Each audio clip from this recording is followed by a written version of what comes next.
Hello everyone, good morning, welcome back to my new blog. তোমরা সবাই কেমন আছো? আশা করছি সবাই খুব ভালো আছো আর সুস্থ আছো। আমরাও বেশ ভালো আছি। আমি টুম্পা, আমার নতুন একটা ব্লগে তোমাদের সবাইকে অনেক অনেক শুভেচ্ছা ও ভালোবাসা। আজকের দিনটা হলো মঙ্গলবার আর ঘড়ির কাঁটায় এখন ওই সকাল 6:30 মতো বাজে। তো সকাল সকাল দেখো সূর্যদেবকে প্রণাম করে আজকে সকালটা কিন্তু শুরু করছি। তো চলো ব্লগটা কন্টিনিউ করতে থাকো। আশা করছি আজকের ভিডিওটা তোমাদের একটু হলেও ভালো লাগবে। তো সকালে ওদিকে ঝাপটা গুটিয়ে এখন সোজা চলে এসেছি দেখো রান্নাঘরে।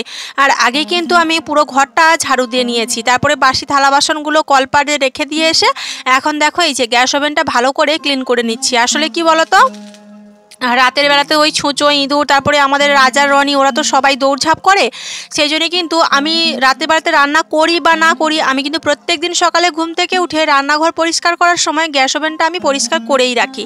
তো চলো, এখন যা ঠান্ডা পড়েছে কি বলবো তোমাদের। আর আজ না আমাদের এখানে ওয়েদারটা ভীষণই খারাপ, মানে মেঘলা মেঘলা ওয়েদার, তার সাথে সাথে আবার টিপটিপ করে বৃষ্টিও পড়ছে।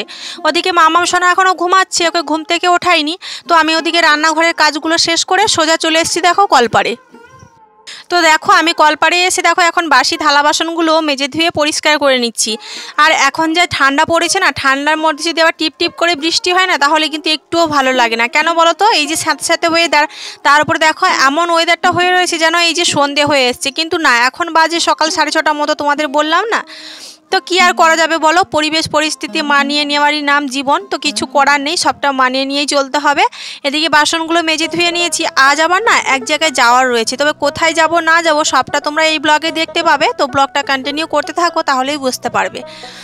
আজ হচ্ছে মঙ্গলবার, আবার নেক্সট দিন মানে বুধবার হচ্ছে ক্রিসমাস, মানে 25শে ডিসেম্বর। তো চলো, আমার পরিবারের তরফ থেকে তোমাদের সবাইকে, মাই অল ইউটিউব ফ্যামিলিকে আমার তরফ থেকে হ্যাপি ক্রিসমাসে অনেক অনেক শুভেচ্ছা ও ভালোবাসা। সবাই খুব খুব মজা করো, খুব ভালো থাকো, সুস্থ থাকো। আর তোমরা কারা কারা পিকনিকে যাচ্ছ অবশ্যই কিন্তু এই ব্লগে কমেন্ট করে জানিও। আমার না অনেক দিনের ইচ্ছে ছিল যে পিকনিকে যাব বা কোথাও বেড়াতে যাব, কিন্তু সে আর হয়ে ওঠে না। সংসারে পরিস্থিতি একদিকে, আর একদিকে হচ্ছে তোমাদের দাদাভাই বাড়িতে থাকে না, সবটা মিলিয়ে মিশিয়ে কিন্তু কোথাও আর যাওয়াই হয় না। ওদিকে তোমরা দেখলে সকালবেলাতে দুয়ারে জল দিলাম, তারপরে কিন্তু স্নান সেরে খাওয়া দাওয়া করে কিন্তু দেখো এই যে বেরিয়ে পড়েছি। তোমাদের বললাম না এক জায়গায় যাওয়ার রয়েছে, তো দেখো এখন রেডি সেডি হয়ে বেরিয়ে পড়েছি। আর দেখতেই পাচ্ছ কতটা মেঘলা ওয়েদার। ওদিকে দেখো মানে দরজায় আমি তালা বন্ধ করে দিয়েছি, চারিদিকে ঝাঁপগুলোও ছেড়ে দিয়েছি। আর এখন মেয়েকে নিয়ে দেখো এই যে বেরিয়েও পড়েছি। যাব হচ্ছে একটু বাবার বাড়িতে। তোমাদের বলাই হয়নি যে কোথায় যাব না যাব, তোমাদের তো কিচ্ছু বলিনি। হ্যাঁ গো, যাব হচ্ছে বাবার বাড়িতে। তোমরা তো জানো মামামের স্কুলটা প্রায় 1 মাস মতো ছুটি ছিল, আর এখন এই যে জানুয়ারি থেকে আবার নতুন সেশন শুরু হয়ে যাবে। আর মামাম না বেশ কয়েকদিন ধরে বায়না হচ্ছে মামা বাড়িতে যাবে, সেই জন্যই কিন্তু ওকে নিয়ে দেখো রেডি হয়ে বেরিয়ে পড়েছি। আমার যদিও যাওয়ার ইচ্ছে ছিল না, কিন্তু মেয়ে ভীষণ বায়না ধরেছে, কি আর করা যাবে বলো। আবার ভাবলাম যে স্কুলটা খুলে গেলে তাহলে কিন্তু আর ও যেতেই পারবে না, যেহেতু মানে পড়াটা এগিয়ে যাবে অন্য বাচ্চাদের, ওর পড়াটা পিছিয়ে যাবে। সেই জন্য ভাবলাম চলো আজকেরই ঘুরে আসি। দেখো এখন আমরা টোটো পেয়ে গেছি, টোটোতে বসেও গেছি। তো চলো এখন বাবার বাড়িতে যাওয়া যাক। আর বাবার বাড়িতে গিয়ে আবার কিন্তু বিকেলবেলাতে বাড়ি চলে আসবো, কারণ রাজা রানী বাড়িতে রয়েছে, সেই জন্যেই।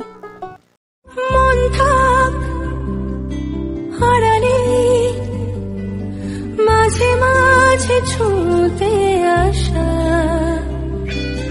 জানি হাত বাড়ালে ধরা দেবে ভালোবাসা, তুমি পথে চেনো। তো এখন আমরা দেখো প্রায় বাবার বাড়ির কাছে চলে এসেছি। তো এখন বাবার বাড়িতে কিন্তু এই যে পৌঁছেও গেছি। আর বাবা দেখো এদিকে বাবার দোকানে একটা গাড়ি এসছে, মানে গাড়িটা খারাপ হয়ে গেছে, ওটাই বাবা এখন সারাচ্ছে। আর দেখো যেই কাকুটার গাড়ি, ওই কাকুটা এখন দাঁড়িয়ে দাঁড়িয়ে দেখছে। আর মা ওদিকে না রান্নার সব কিছু কিন্তু সরঞ্জাম গুছিয়ে নিয়েছে, কারণ আমরা আসবো জানে, মানে বাবাও সকালে ফোন করেছিল।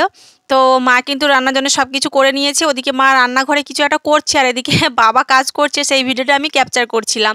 আর ভাইরা বাড়িতে নেই তো সেই জন্য কিন্তু বাবার বাড়িতে আসতে না ভালোই লাগে না, পুরো বাড়িটা কেমন ফাঁকা ফাঁকা লাগে, একটুও ভালো লাগে না। এখন ভাইরা বাড়িতে থাকলে আমরা আসবো বললেই ওরা কিন্তু রোডের সাইডে দাঁড়িয়েই থাকতো যে দিদিভাই আসবে, কিন্তু ওরা বাড়িতে না থাকাতে মা বাড়ি থেকে বেরিয়েছিল, আমরা যখন টোটো থেকে নামি তখন মা দৌড়ে গিয়ে মামাম সোনাকে ধরে নিয়ে আসলো।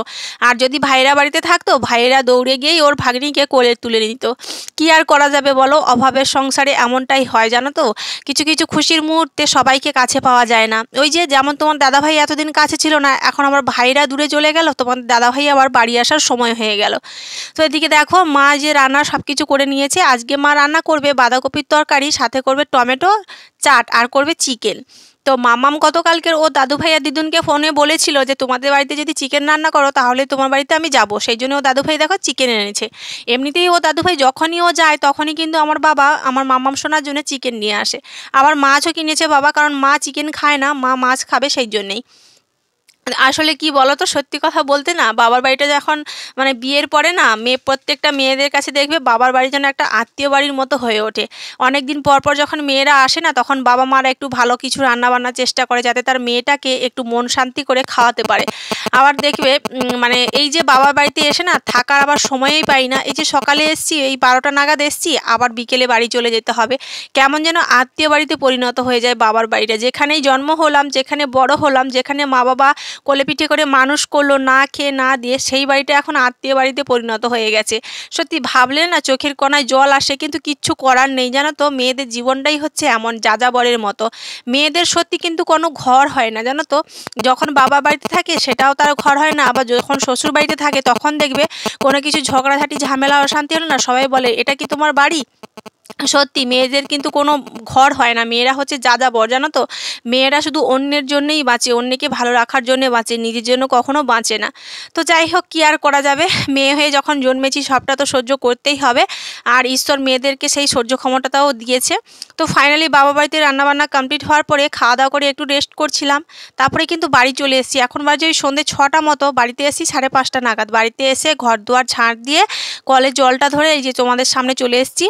যেহেতু বুধবার দিন হচ্ছে ক্রিসমাস, সেই জন্য বাবা কিন্তু একটা কেকও এনে দিয়েছে দেখো 150 টাকা দিয়ে। আর এই কেকটা না মাম্মাম সোনা আর রাজারানী খাবে বলে ভীষণ বায়না করছে, তো সেই জন্যই কেকের ঠোঙাটা হাতে নিয়ে দাঁড়িয়েছি। তো সবাইকে কিন্তু খ্রিসমাসের অনেক অনেক শুভেচ্ছা ভালোবাসা। তোমরা কারা কারা খ্রিসমাসে পিকনিক করতে যাচ্ছ অবশ্যই কমেন্ট করে জানাবে। তার আগে চলো গতকালকের ভিডিওতে তোমরা যারা যারা কমেন্ট করেছো তোমাদের নামগুলো বলে দিই।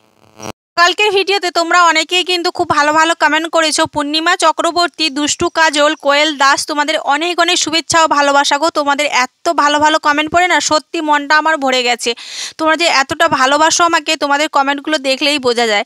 তো যাই হোক, এভাবে তোমরা সবাই আমার পাশে থেকো, আমাকে সাপোর্ট করো, ভালোবাসা দিও, যাতে তোমাদের সাপোর্ট আর ভালোবাসায় তোমাদের দিদিভাই একটু একটু করে তার লক্ষ্যের দিকে পৌঁছতে পারে।